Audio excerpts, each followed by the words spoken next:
চলমান থাকবে এবং আমরা পরবর্তী সময় যেহেতু আমাদের এখানে কার্যক্রম চলমান রাখতে পারি, এই জন্য আমি বিভাগীয় কমিশনার মহোদয়কে অনুরোধ করেছি তিনি যেন আমাদের এখানকার যাতায়াতের ব্যবস্থা সহজতর করার জন্য প্রয়োজনীয় কার্যক্রম গ্রহণ করেন এবং এখানে যে সমস্ত উন্নয়ন কার্যক্রমের সরকারের পরিকল্পনার মধ্যে ছিল সেগুলোর জন্য দ্রুততম সময় বাস্তবায়নের কার্যক্রম শুরু করেন।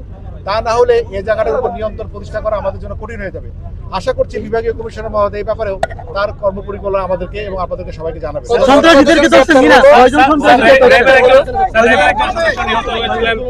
নিশ্চয় করার মামলা ছিল, সেই ব্যাপারে এখন পর্যন্ত কোনো রিকভারি আছে কিনা এবং আছে কিনা? আপনারা জানেন অস্ত্র উদ্ধার রয়েছে এবং এখানে যেহেতু নেটওয়ার্কের সমস্যা আমাদের কি পরিমাণ উদ্ধার হয়েছে এই পর্যন্ত আমরা এখন জানতে পারিনি। তবে এখানে আমাদের মূল উদ্দেশ্য ছিল জায়গার উপর অধিকার প্রতিষ্ঠা করা, আমাদের আধিপত্য প্রতিষ্ঠা করা, এইটা আমরা করতে সক্ষম হয়েছি। আর অস্ত্র উদ্ধারের যে বিষয়টা হচ্ছে আমরা আজকে অস্ত্র উদ্ধার করতে পারছি জানি না, কিন্তু আমরা যে এখানে অধিকার প্রতিষ্ঠা করতে পারলাম এটার মাধ্যমে আমরা দ্রুত সময় আরো অস্ত্র উদ্ধার করতে পারবো। আমরা পুরো নিয়ন্ত্রণে আছি। এটা অনেক বড় জায়গা, আপনার কত বড় জায়গা আপনার কল্পনা করতে পারবেন না, কত বড় জায়গা।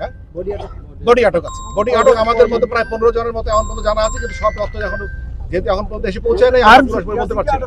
যারা শীর্ষ সন্ত্রাসী যারা দখল ছিল আরো আপনারা এখানে যে কিছু সংখ্যক আমরা পাইনি এটাও ঠিক, বিভিন্নভাবে তারা হয়তো জেনে যেতে পারে, কোনোভাবে হয়তো এলাকা তল্লাশি চলমান রয়েছে। তবে আমরা এখন পর্যন্ত কাউকে পেয়েছি আমরা বুঝতে পারবো না, বাট আমরা